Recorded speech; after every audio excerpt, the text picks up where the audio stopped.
예, 안녕하십니까. 예, 오늘부터 요한계시록을 구체적인 강의를 들어가려고 합니다. 시간 되는 대로 오늘부터 시작해서 현재 계획으로는 22장까지 자세하게 강의를 해보도록 하겠습니다.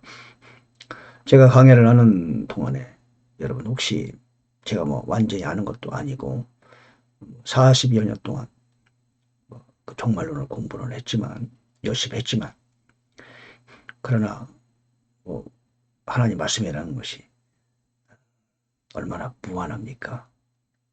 그래서 전제까지 제가 깨달은 바, 아는 바를 자유롭게 가감 없이 또 겸손한 마음으로 제가 강의를 해보겠습니다.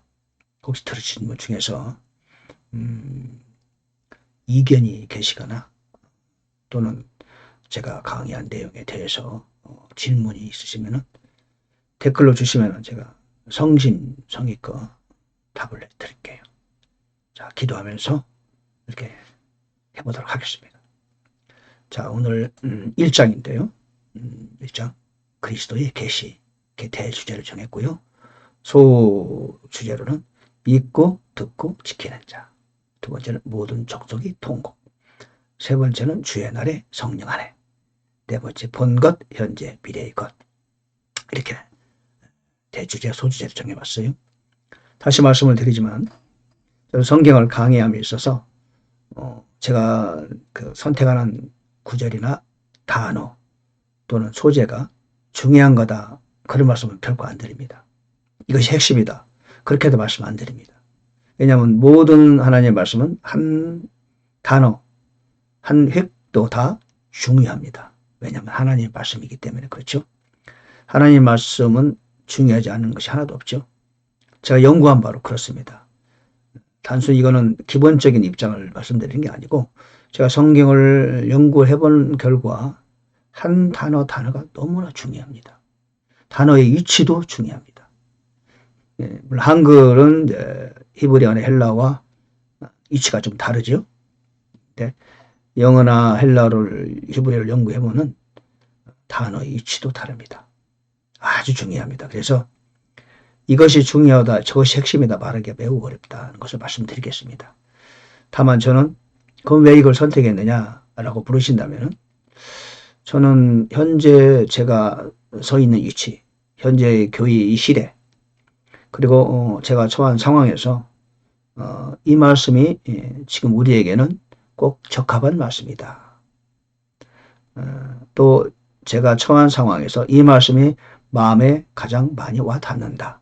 또 이 말씀이 가장 이 시대의 오늘날 환경에서 적용을 하기에 가장 필요하다라고 생각한 말씀들을, 구절들을, 용어들을 제가 택한 겁니다. 이것이 핵심이고 중요하다 이렇게 말씀드리는 건 아닙니다. 현재 상황에서 저에게 와닿는 말씀, 가장 적용적 차원에서 가장 적합한 그런 그 주제, 소재, 이것을 제가 선택했다라고 말씀드릴 수 있습니다. 자, 그럼 한번 들어가 볼까요?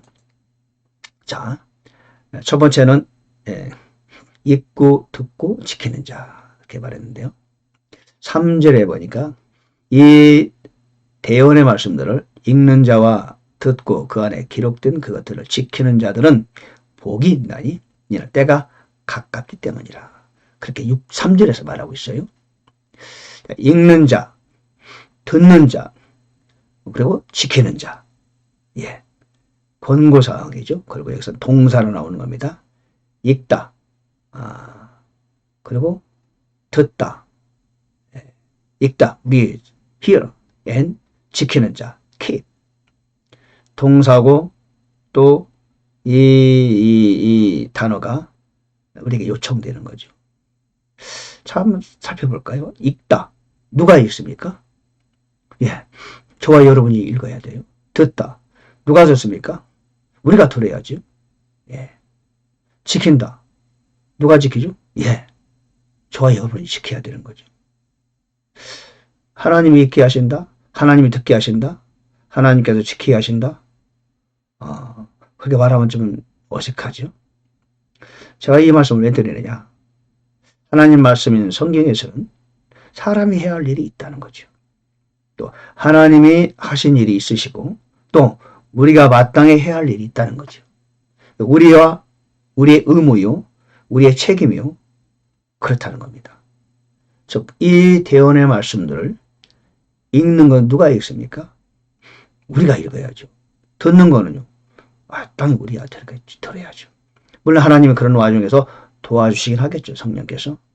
그리고 그 안에 기록된 것들을 지키는 것을 누가 지킵니까? 예, 우리가 지켜야죠. 내가 지켜야 돼요. 그것도 나랑 가만히 있고 하나님이 다 지키게 해주십니까? 그런 거 아니잖아요. 자, 하나님께서는 예수 그리스도를 보내시고 십자가의 구속의 사건을 완성하셨습니다. 하나님 하실 일입니다. 하나님께서 하실 일은 다 하셨습니다. 그 다음에 우리는 뭡니까? 예, 복음을 읽기도 하고 때로는 듣고 그리고 복음을 영접해야죠. 받아들여야죠. 그래야 구원을 받습니다. 그건 우리의 역할이죠. 그렇잖아요. 그와 같은 동일한 원칙이 이 지금 계시록에도 적용되는 거죠. 이 말씀을 읽는 것은 우리의 역할이에요. 듣는 것도 우리 역할이에요. 지키는 것도 마찬가지입니다. 저와 여러분이 해야 되는 거죠. 그리고 우리가 잘하면은 칭찬을 듣고 하늘에 상이 있을 것이고 잘못하면은 또 책망이 있겠죠. 그에 대한 대가가 지불되는 거죠. 성경은 분명히 말하기를 사람이 해야 할 일이 있다. 역할이 있다. 또 하나님의 자녀로서 마땅히 해야 할 일이 있다는 겁니다. 지키는 자들, 믿는 자들 그 말은 왜 없느냐 하면은 지키는 자들 안에 믿음이 포함되어 있는 거죠. 믿음이 없으면 지킬 수 없고 지키게 되면 당연히 믿음이 있는 사람이 지키는 거죠. 그런 사람은 복이 있다. 때가 가깝기 때문이다. 예. 우리는 모두 읽어야 돼요. 들어야 돼요. 그리고 또한 지켜야 됩니다. 단순히 계시록만 해당되는 말씀이 아니죠. 모든 하나님의 말씀을 우리는 읽어야 돼요. 왜? 하나님 우리에게 읽으라고 성경을 주셨습니다. 들어야 돼요. 들으려고 맘만 먹으면 얼마든지 들을 수 있어요. 요즘에는 오디오 세상 아닙니까? 영상도 있고요. 가는 곳곳마다 교회가 있어요. 들으려고 맘먹으면 얼마든지 들을 수 있어요. 많이 들어야 분별력을 향상할 수 있습니다. 많이 읽어야 옳고 그름을 판단할 수 있고 내가 은혜를 받을 수 있죠. 듣지도 않고 읽지도 않는 사람은 뭐가 옳은지 뭐가 그른지 분별할 수 없어요. 그래서 본인에게 달린 것이다. 지키는 거에 마찬가지죠. 읽기만 하고 듣기만 하고 지키지 않으면 의미가 없어요. 그래서 읽고 듣고 다음에 지키는 자가 복이 있다. 그랬습니다. 예. 2절에 보니까 그가 하나님의 말씀과 예수 그리스도의 증언과 자기 엎은 모든 것을 증언했다. 그랬어요. 예, 우리가 만약에 복음을 전하려거든 하나님의 은혜를 간증하려거든 우리가 본 것을 증언하는 겁니다. 내가 가진 것이 있어야 됩니다. 내가 보지 못한 것, 본 것이 없으면은 우리는 말할 수 없습니다.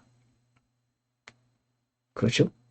내가 가져야 남에게 줄 수 있고 내가 본 것이 있어야 남에게 전할 수 있고 내가 깨달은 게 있어야 남에게 말할 수 있습니다. 하나님께 은혜를 받은 게 있어야 남에게 간증할 수 있습니다. 하나님의 경험이 있어야 다른 사람과 나눌 수 있습니다. 그렇죠? 믿음이란 건 뭐다?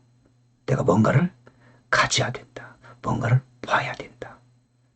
그 말씀이 2절에서 또 우리에게 교훈을 주고 계시네요. 자, 두 번째, 모든 족속이 통곡한다. 예. 7절에 보니까 그분께서 구름과 함께 오신다. 모든 눈이 그를 볼 것이고 찌른 자도 볼 것이고 땅의 모든 족속들이 그분으로 인하여 통곡하리니 참으로 걸어가리다. 예, 이때는요 지상 재림을 의미합니다. 공중 재림 때는요 살짝 오시다 가세요. 도둑처럼 오십니다. 그러나 지상 재림 때는 공개적으로 오시는 거죠. 마지막 때가 되면은 주 예수 그리스도께서는 두 번 오시죠. 한 번에는 공중으로 도둑처럼 살짝 오십니다. 예. 그래서 깨어있는 자만 들름받는 대열에 동참하게 되는 거죠. 깨어있는 사람만, 기다리는 사람만, 준비하는 사람만. 그렇죠? 그런 사람은 주님이 오실 때 공중에서 들림받고 주님을 영접하게 되는 거죠. 그러나 지상재림 때는 공개적으로 오십니다. 그때 땅에 남아있는 모든 사람이 땅을 치고 통곡합니다. 왜 그분을 믿지 아니하였던 거. 유대인도 그렇고 모든 이방인도 그렇고 그렇죠? 통곡하죠. 저분이 바로 그분이고 저분이 그분이었구나. 하나님이시구나. 저분이 메시아구나. 모든 세상에 다 볼 것이고 땅의 모든 족속들이 그분이 지상재림하실 때 통곡하게 된다는 거죠. 지상재림입니다. 그 전에 6절에 보니까 하나님 곧 자신의 아버지를 위해 우리를 왕과 제사장으로 삼으신 분 이렇게 나와요. 예, 우리는 왕과 제사장입니다. 자, 지금 우리가 제사장이죠. 베드로서에 나오죠. 왕가의 제사장이다. 제사장이죠. 제사장이란 뭐냐? 하나님께 직접 나갈 수 있다는 뜻입니다. 구약 때는 모든 사람들이 제사장을 통하여 하나님께 나아갔지만 지금은 성전 휘장이 찢어졌고 직접 우리는 예수 그리스도를 통하여 하나님께 나아갈 수 있어요. 그래도 우리는 제사장 역할을 합니다. 그러면 우리는 왕과 제사장이라고 그랬는데 왕은 뭐냐? 천년 왕국에 도래하면은 저와 여러분은 우리가 믿는 사람이라면 예수 그리스도의 이름을 통하여 그 십자가를 통하여 믿음으로 구원받은 하나님의 자녀라면 우리는 왕의 역할을 하게 됩니다. 예수님께서 왕의 왕이 되시고 우리는 예수 그리스도의 왕 밑에서 분봉왕의 역할을 하면서 세계를 다스리죠. 우리는 왕이에요. 그래서 그 왕은 언제 받은 거냐? 사실은 아담이 하나님으로부터 세계를 다스릴 왕을 받았죠. 그러나 그 왕 자리를 위치를 사탄에게 넘겨주고 말았잖아요. 그러나 예수님이 지상에 재림하시면은 예수께서는 이 세상의 왕으로서 통치하시고 우리는 분봉왕으로서 주님과 더불어 천년 동안 이 세상을 다스리게 됩니다. 그래서 우리는 왕의 신분이 되는 것이죠. 그런데 우리가 이 땅에 사는 동안에 고난과 환난과 훈련과 연단을 통하여 하나님께 참 성숙하고 성장해 가고 온전한 사람으로 되어가고 하늘의 상급을 쌓게 되면은 그 상에 따라서 10골 권세도 차지하고 5골 권세를 차지한다는 그 누가복음 19장의 문화의 비유처럼 내가 이 땅에 사는 동안에 하나님의 자녀로서 사역자로서 맡은 바 일을 잘 수행하게 되면은 천년왕국 때 더 많은 권세를 갖게 되겠죠. 예, 그런 뜻입니다. 우리를 왕과 제사장으로 삼으신 분께 예수께서는 지금은 왕이 아니세요. 영적인 왕 그걸 말씀하는 게 아닙니다. 실제적인 왕이 되셔서 이 땅을 접수하게 되십니다.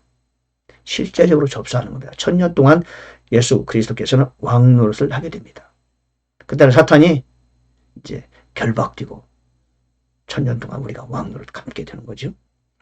예, 그걸 지금 말하고 있는 겁니다. 세 번째, 주의 날에 성령 안에 그 의미가 있죠. 예. 10절에 보니까 내가 주의 날에 성령 안에 있을 때에 내 뒤에서 나팔 소리 같은 큰 음성을 들었다. 그런 말씀이죠. 나팔 소리 같은, 나팔은 아닙니다. 나팔 소리. 예, 자, 주의 날에 성령 안에 이게 무슨 뜻이냐? I was in the spirit on the Lord's day 되어 있습니다. 이게 무슨 말씀이냐? 주의 날 하면 모든 주석을 살펴보면요. 주의 날이 무슨 날을 말하냐? 그러면은 썬데이를 말한대요. 주일, 우리가 주일날이라고 하는 썬데이를 말하는데 여러분 확실히 말씀드리지만 썬데이를 주의 날이라고 한 적이 없습니다. 성경 전체를 다 살펴봐도 썬데이를 주의 날이라고 한 번도 언급한 적이 없어요. 성경에 언급한 적이 없는데 왜 주의 날을 썬데이로 번역하는지, 이해하는지, 또는 주석하는지 억셉이 안 됩니다. 여기서 말하는 주의 날은 The Lord Day는 The Day of the Lord, 구약에서 여러 차례 말씀하신 바로 그날, 마지막 날을 의미합니다. 예수님이 주도하시는 마지막 날, 주님께서 재림하시는 그날을 바로 주의 날이라고 말하는 거죠. The Day of the Lord, 구약에서 몇 차례 나오고요.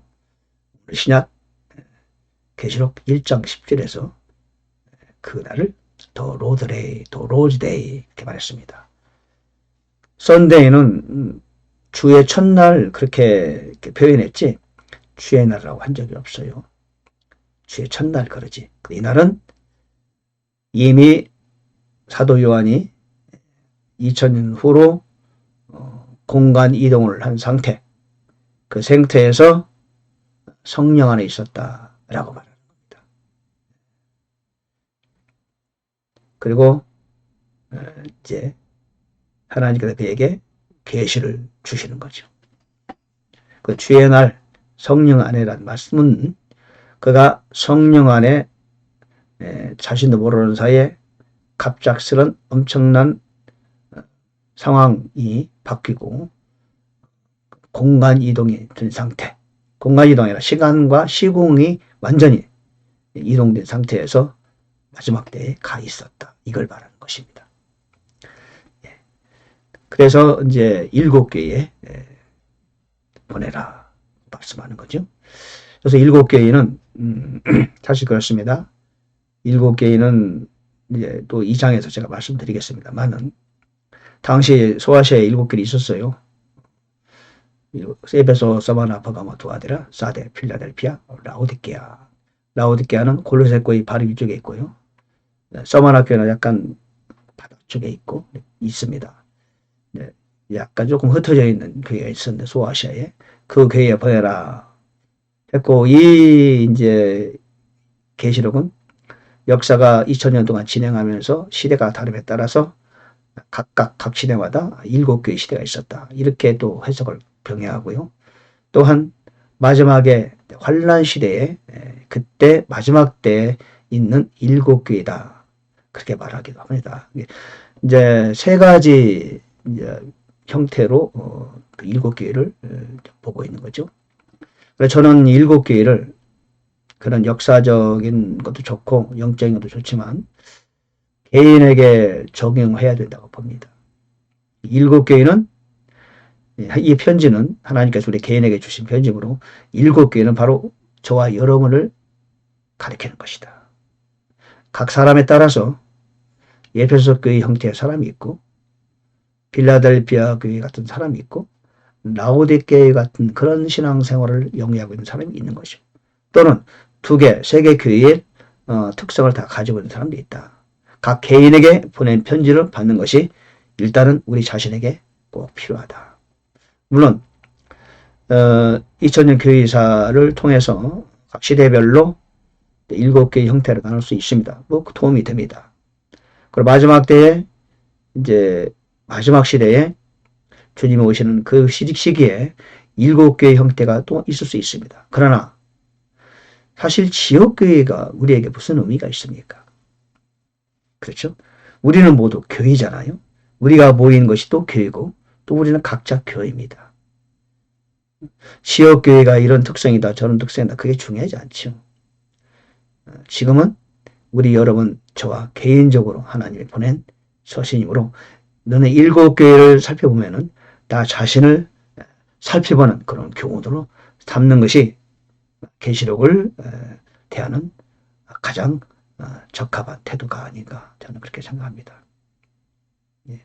앞으로 이제 2장, 3장 7교회에 관하여 같이 은혜를 나눌 터인데 저와 여러분은 개인적으로 나는 어떤 교회에 가까운가 살피면서 책망도 받아들이고 칭찬도 기쁘게 받는 그런 교회 공부 시간이 되면 좋겠어요. 네 번째, 본 것과 현재와 미래의 것. 그렇죠? 19절에 보니까 내의 본 것들과 지금 있는 것들과 이후에 있을 것들을 기록할지니 그랬어요. 내가 본 것, 그래서 지금 교회를 말하는 거죠.